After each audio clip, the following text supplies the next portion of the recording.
السلام عليكم ورحمة الله وبركاته. walaalay marna asxaabteyda qaaliga ah soo dhawaada meel kastoo aad ka joogtaan dunida daafaheeda isku soo noqod wanaagsan alxamdulilah.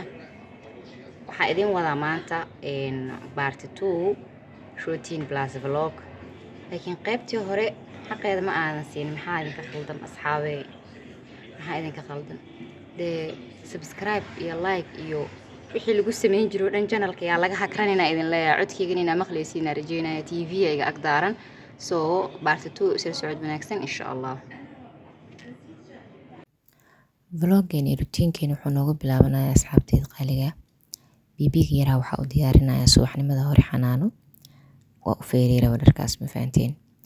kadib brushkii iyo macjuuntii cadayga aa usoo diyaari uu ku cadaysan lahay. labadaba qofka u baahan anaa iibiyo qaybta commentiga ha igula soo hadlo lambaraa siinaya insha allah. quraacdii aa usoo diyaariyey uu qaadan lahay iyo midii uu cuni lahay labadaba. cinab yar iyo waxa ugu jiro ukunta aniga saasa u sameysana canjeerana maba cunaba kuma jecelin yani inaan ku cuno. iyo biyaa ugu soo shubo buraashada. kadib dharkii aa u diyaariyey markaas uu feeriyey kadib waa degdegsaneen. waxaa rabaa marka catarkan inaa dharka u marmariyo dharka inaa u marmariyo si hadhow markii uu baxaayo aanan kor oga marinin, waayo shaatigu wuu kasoo muuqanaya waa ogtihiin, ama xijaab ama shaati. walow gabdhaha uusan u fiicneen in yani perfume isticmaalaan. bibiga waxaa waaye timaha haddana usoo shaleeyey ma fahanteen. waxaa markaa waa lasoo quraacsiiyey. waxa kaliya u dhima waxaa waaye afwan creamkaas inaa gacmaha u mariyo, waayo dry skin waaye jirkiisa. black creamna ma bixi karo, walow kuleel uu iska jira haddana dabeesha haddii ku dhacdo aad uu maqaarkiisa usii qalalaya. inaa fahanteen rajeyna. kadib waa soo baxnay jidkaas soo jabsana waa ujeediin saa u fakanooni maano. maxaa inoogu xigi doono waxaa u soconaa dukaan oo ka qaadanayno yogurtka. dukaanka xaafadda noogu yaala supermarket anaga oo xoogaa caalami noo ah. dukaankiyaa soo galnay hadda waa ujeediin. waxaan rabnaa inaan yogurtkan kasoo baxsana meeshaan. yogurtka isagoo darsanaa fiican in guriga lasoo dhigto. 12 xabo waxaa u malaynaa $5 iyo bar in la gado. markii ugu dambeysay saasay ahayd ma aqaan gadaashii. yogurtkaas deedkan mar walba iska fiiriyaa. yogurtka hal bil lagu asaga dhan yani jiraa. bishaan haddii la sameeyo bisheeda kale wuu dhacayaa isla maalintaas. kadib dukaanka idinkugu aadiyey waxyaabaha lagu iibinayay macmacaanka iyo xayeysiin intaas idinkugu filan. waa soo baxnay haddana dukaanka waa kasoo tagnay. anaga xanaanada marka bas uma raacno, BL uma raacno, yani wax gaadiid uma raacno. wadadeena wadada ku xigta waaye. inaa fahmaysiin rajeyna. wadadii haddana kusoo dhacnay oo xanaanada ku dhaceysay oo aadaysa macnaha wadada nagu xigta waaye. subaxnimo inay ahayd cidla waaye. wadadan subax iyo habeen iyo duhur isugu mid ay u tahay cidla leh waaye. xanaanadeena waatana waxaa la dhahaa Al Anwaar.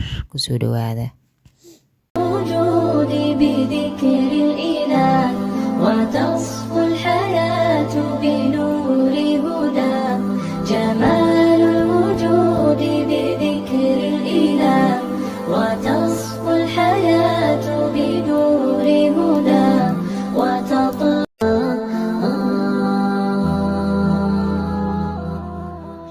جمال الوجود بذكر الإله وتصفو الحياة بنور هدى. جمال الوجود بذكر الإله وتصفو الحياة xanaanadii bibiga waa geeyey waa kasoo noqday. qol meeshaan oo laga kala qaxay oo alaabta xataa laga kala firdhiyey. aan rabaa inaan maanta fara kulul ku qabto. saas uu kala daadsan yahay isaga dhan midba meel uu yaala ma fahanteen. wadada toosana lagu soo daraaya. kadib tableedka waxaa idin tusayay before and after sida uu noqday. marka hore saas oo ay gadaal saas. alxamdulillah sidaan uu iyaha ku qanacsanaya. I know maxaa la dhahaa qof walba levelkiisa inuu ku qanacsanaado way ku qurux badan tahay. intaas yarta aa haysatid mar walba meesha aad taagan tahay quruxso. wax qurux badan ka dhigo. intaasaa kugu filan. waxaa iga maqneed baasha muraayadaha lagu nadiifinayay. dawadii iga maqneed. maxaa la dhahaa ilmaha iga tuureen oo iga daadiyeen. kadibna waaba ka caajisay buu yani inaan soo qaado oo muraayadaha ku sameeyo, ma fahanteen? Labadaas qaybood hoose armaajada waxaa igu kala jiro go-yaasha sariiraha, meesha kalena waxaan gashtaa alaabaha aan iibiyo. Markaan wadada toosan kusoo riday qolka saasuu kusoo baxay, daahiyada xataa maysan xirnin, daahiyadaasaan usoo xiray. Warqadahaas yaryarka oo derbiga iigu dheganna motivation ay yihiin oo anay i dhiirigeliyaan, ma fahanteen? Dee saasuu qolka kusoo baxa, anoo xaaqaaya, anoo tirtiraaya iyo anoo kala dhigdhigaayana way ila qurux badnaa weysay inaan idin soo duuduubo. Markii ugu dambeysay sida uu kusoo baxay lee idinkaga soo qabtay, idinkaana ka sheekeyn kara dee commentiga kusoo qora. Dharaa meeshaan yaala, dhar laalaaboo waa la galaa, kadibna dharkaasaa beerka laga soo xanshirinaa. Armaajadaa la habeeyey, kadibna waa kaasaaya dhagdhag. Kadib xilliga qadada la gaaray, bibiga haddana qado u qaadaya maadaama xanaanada ani ay ii dhowdahay. Maxaa la yiraahdaa, qoraxdana waa ujeediino si u qurux badan tahay, ma arkaysiin? Subxaanallah. Ilaahay subxaanahu watacaala waxaa uga baryay hooyo walbo oo caruurteeda korsanayso, ajir iyo xasanaadna way ka helaysaa, inuu u fududeeyo, u saqiro, iyadana inay ku sabarto, una niyeysato korinta ilmahan ay korinaysa iyo waxyaabaha ay ka marayso inay u tahay mid ajir Ilaahay ka siinayo. Innamal a'maalu binniyaat ayaa Allah soo ma.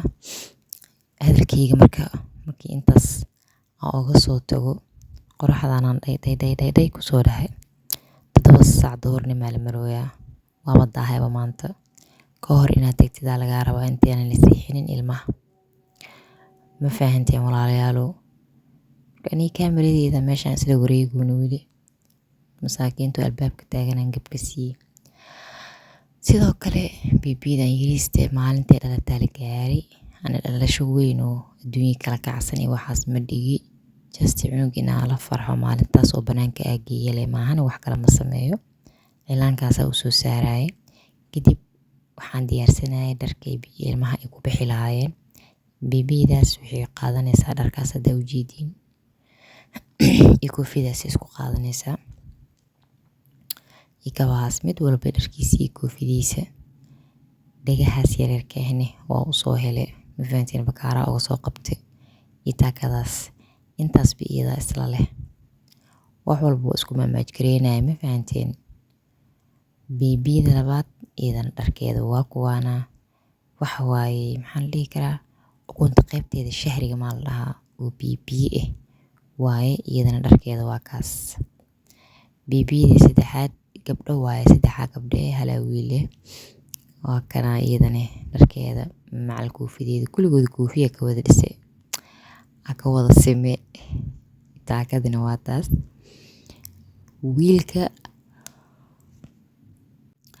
wiilka asagana dharkiisa waa kaasaa, si fiican oogama dhisin, laakiin insha Allah waa laga dhisi doonaa. Meeshaana isduuduubnay, waxaa la dhihi jiray isduuduubayay. Dee meeshaasoo vlog noogu dhamaado walaalayaal, maca salaama.